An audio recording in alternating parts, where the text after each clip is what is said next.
Hi, welcome to another video. This is Obster. It's been a while, it's been a couple months since my last video. Obviously also on Metroid Prime. And yes, we're talking about Metroid Prime again. Very exciting. So Metroid Prime 4 had an overview trailer. And it was great. It was a great overview, in my opinion. It was a great overview trailer. And it really showed this game in a great light. But at the end of it, they mention that Federation troopers will help you and join forces occasionally throughout the story. When I saw that, I knew instantly that was going to be Divisive. And then we saw the previews and we learned about one of the companion characters at the start of the game, Miles Mackenzie, which is seemingly universally hated by these previewers because he's overbearing and because he's essentially being overbearing and telling you what to do in a Metroid game. And the worst part is he has very, very cringy dialogue, and that is very concerning. That is very concerning, and I can understand where the concern comes from. So why am I making this video? Because the thing is, I've been defending it on Twitter, right? But I agree. Almost, I understand where people are coming from, right? I completely do understand. But I want people to understand maybe my perspective, because I'm a Metroid fan. I'm a big I see myself as a big Metroid fan, but I've only really been into Metroid since last year. Like, I binged like most of the series last year. I literally binged Prime 2 and 3, and then I also binged Zero Mission, Samus Returns, Super Metroid, and Fusion all last year. It was the summer. It was the Metroid summer. It was a very exciting time, and I do want to go into detail on my thoughts on the series, because in that short time, I think it's given me a very different perspective on the series than I've had for any series. Maybe it's similar like with Xenoblade, because I played so many of them back to back as well. But you when you're doing that, when you're playing so much Metroid in succession to each other, you kind of get this really vivid picture of the franchise and what it is and what it means and what you get from it, right? And one of the main things that you get from it is obviously that sense of isolation and that sense of alienation and the sense of you are alone on this planet. You are alone on this planet and you are there by yourself to fend for yourself. And that is what the 2D Metroid games are about, And, even then, like Zero Mission, you are on your own on the planet, but it does feel very snappy. It's not really focusing on the horror of it. You feel like a badass. It's more like an Aliens kind of thing than an Alien. But something like Metroid Prime or Super Metroid, they are a lot more alien. They're a lot more alien in my opinion. They are hyper focused on that feeling of isolation, that feeling of loneliness, that fear in an alien planet, and that alien planet that fights back against you, and you are completely by yourself. And so that in that time you kind of get that picture. But the thing is, for me, is that what I realized after playing all these games back to back is that it is a lot campier and a lot more action packed than you think. Because, spoiler alert a little bit if you haven't played Metroid, but this series literally is about one bounty hunter that basically makes a species of alien go extinct, and then her DNA fuses with one of the species that she's trying to kill, and she becomes a literal Metroid. Which is insane. Which is just insane. And the one interesting thing as well was that the 2D Metroid games are the only games that actually progress the story. And obviously, the Prime games are actually set between the 2D games. And so that leaves Prime in an interesting spot. Especially, I'm talking about how there's two different sides to the 2D Metroid games. There's the campy side, the action adventure. Because the thing is, the 2D Metroid games, they're about this power creep. You are becoming this like goddess almost. You feel like a god by the end of a 2D Metroid game, and it's the best feeling. It's a massive dopamine rush, and that's not what you get from a Prime game. A Prime game is so different. But, you know, it's so interesting to say that, because the thing is that you can't really define what a Prime game is, right? Because I was playing these games. Prime 1, it's like a 2D Metroid game, but in 3D. And, you know, for better or for worse, because I think in some ways it doesn't really work as well. But, you know, in some ways you get that atmosphere. It's very eerie, you know. There's a lot of environmental storytelling. But then, on the other hand, you know, Prime 2, I think, well, to be fair, Prime 2 kind of has that, but it's like you have two dimensions. There's a dark dimension and a light dimension. It becomes like a Zelda game. You're going through dungeons. It's so interesting, and it's very eerie, very unsettling, and I think it's quite a stressful game, because it's quite difficult, and you're always on your toes. It's a very stressful game, I think, or it was a stressful game for me at least. Then Prime 3 Corruption, that is like an action game. Like the main gimmick of it is that you can get like a really fast gun, and the opening of that game, you're literally like in the Federation, and you have like a group of people that are equipping and like saying, "Hey Samus, how you doing? Oh, what's up, Samus? Oh my God, Samus, you should have..." Like, you know, you have all these weird people, these wacky characters, that obviously are then possessed by Dark Samus, and you have to fight them later. And you know, every time you go to a planet, you come back to the Federation, and you're always on your ship. You're not really ever alone. So it's just interesting. It's just very interesting how different the Prime games are, and how different the Metroid games are. I mean, Metroid Fusion is like Yap Central, and obviously that's a little bit divisive for a Metroid game.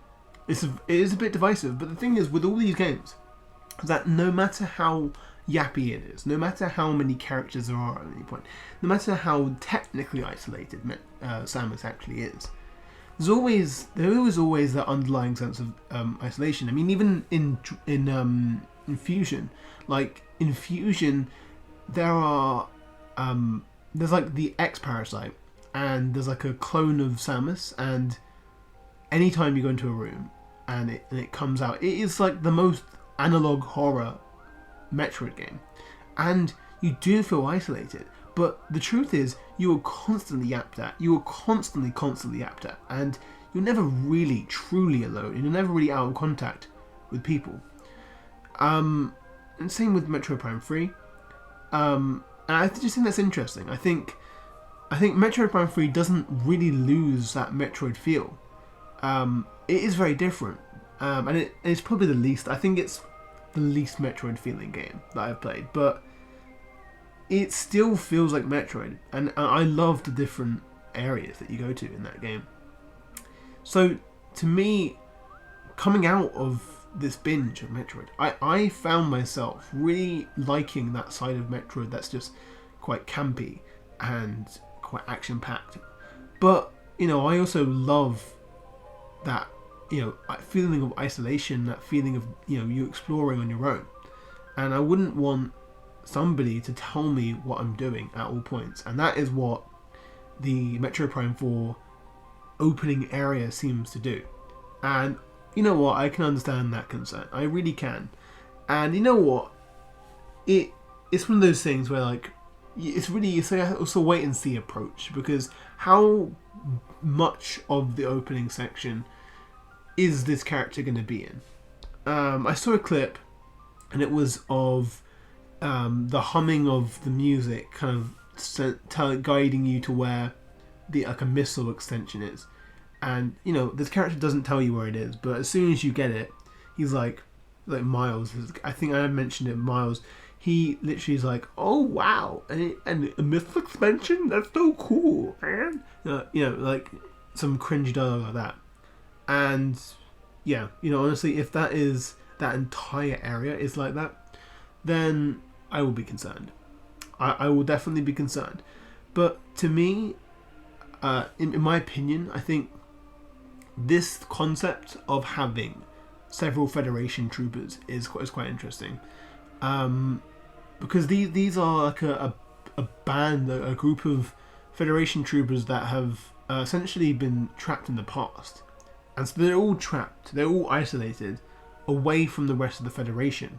So it's not like you just have the Federation here, you go to them and you have like these quirky side quests with these characters. No, these are all characters that were trapped in the same thing as Samus, and obviously that takes away the individual isolation aspect. You know, Samus isn't really truly alone, but the truth is that she's the only one that's really capable on her own. Oh, you know, I saw one that was with a big mech, but like, I think she's like mainly the one that is the most capable, and so everyone looks up to her, and I think it has good world building opportunities. We can kind of get more context on the world of Metroid, and we can also get more of a character, more of a defined image of what the Federation is, because I think the Federation is just the most boring part of the Metroid series. It's just not very well defined, and you know, some could argue maybe it shouldn't be defined, but I think that's what the Metroid Prime games can do. I think that's what their, maybe not what their purpose should be, but I think that you have more of an opportunity to really delve into that. And obviously the main villain here is Sylux, and that's a very human villain. Like, this isn't just a Ridley, which is just this beast. No, Sylux is a human, and he has a motive, right? He has a vendetta against the Federation, and we want to know what that is. And so by having these characters, it implies that Sylux is actually going to get development, and he's going to be a character. It also means that the story of this game is actually going to mean something. It's going to be a meaningful story, and we're going to get different perspectives on it, and we're going to get different motivations, you know, maybe an underlying theme in the story. And again, I don't think Metro fans really care about story. They don't really care about story because they don't want that. They want just the feeling of isolation, and I can understand that. And I feel like the game will still have that, and it will still deliver it in spades. But for me, I like the idea of there being an ensemble cast. I like the idea of there just, because these aren't going to be in. The implication is that they're not going to just always be in the game. Is that they're rotating cast in different scenarios. I think it could build up Samus's character, you know, her stoicism, how heroic she is, how strong she is, but then also kind of build up these other characters that have these other different motivations. And you know, I mean, if Sylux hates the Federation so much and he's there, then you know, who's to say that he can't take them out one by one? And that would be really interesting to see these characters taken away. You meet them. You get a little bit endeared to them a little bit, and then they're taken away from you. And you know, maybe by the end of the game, maybe by the halfway point of the game, all these characters are killed off, and now Samus is literally completely alone in the past. She had allies, but they're all gone now. You know, I think there's still opportunity for isolation in this context. I think that the series has dealt with enough. Situations where it's not truly always isolated and still giving you that fear and giving you that claustrophobia. You still have it because it's just the way that it's the context of what actually happens that matters the most. Now, you know, that being said, I can understand why people are concerned, and I think it's reasonable. You know, I think that it makes sense. I mean, especially if you are somebody that's been waiting for this game for so long, you really do view Metroid as specifically vibes and like atmosphere, and like and this kind of breaks that. It breaks the immersion, breaks the vibes, and you know, even if it's not the entire game, you think that this one thing is like, oh, this is so bad. This is completely taking me out of it. I can never get back into it, kind of thing. And you know, I mean, I'd hope that you would try the game and see if that actually is the case in the full context, but I can understand where you're coming from there. But I think there is also this underlying fear of change, especially also with the bike as well. I think Metro fans, we want the series to continue. They want the series to continue and not die, and so every single threat of the identity going away, it feels like even if the series doesn't die and it goes popular, like, then is it sacrificing is it sacrificing the actual identity of the series, and will Metroid be gone forever? Because yeah, Metroid's still around in name, but it's not the same anymore. It's a different series, it's a different identity, it's not the same series. They don't understand the series anymore. And these are reasonable fears, but again, we have Metroid 6 probably coming out very soon as well. And Metroid Prime is just very different in general. But I will say also that I don't agree with the people that are overcorrecting the other way and are acting like people who are idiots for thinking like, oh, they're saying, oh, well, Metroid Dread had this as well. Like, no, it didn't. Or Metroid Prime 3 had this. I mean, yes, it did have a tutorial with talking, and yes, it had a lot of talking. So I will say this is like a continuation of that, but at the same time, obviously, despite that, it is a different content. It's a very different thing. There was never really a sidekick character in that. There was not really a sidekick character in that. So it's not really the same. But we'll have to wait and see. I think that this concept of having a party, characters with different motivations, it could really make the story good. It could really build up the lore and the world building of the Metroid series. And I think given the context of it is just a small group of people that have been trapped in the past, I think it still keeps that isolation factor. It's just multiple people in that isolation, in that sense of completely being lost. Yeah, for me, I am kind of optimistic. I'm a generally optimistic person, and I think that they can pull this off. And I do hope that maybe Miles as a character changes a little bit. Maybe he does grow, like he grows as a character over the course of the game, and then maybe people will start to get endeared to him. I don't think that will happen, though, to be fair. I think this is a hate bonded for life character for the fan base. And I can understand where the fear comes from. I mean, I haven't played it, but like that game just completely misunderstood what Metroid is, and so the fear is this going to go in the wrong direction? And so I can understand the fear, I can understand the concern, but I just urge Metroid fans that are really acting like this is the doom and gloom and this is the end of the series and this is going to ruin the entire game.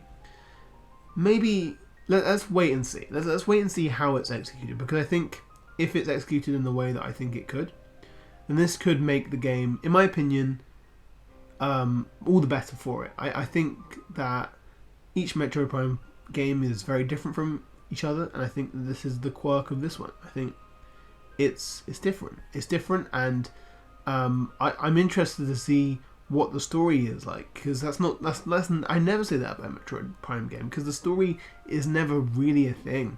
But here, the story might be a thing, and I think it's going to be so interesting to see how that goes.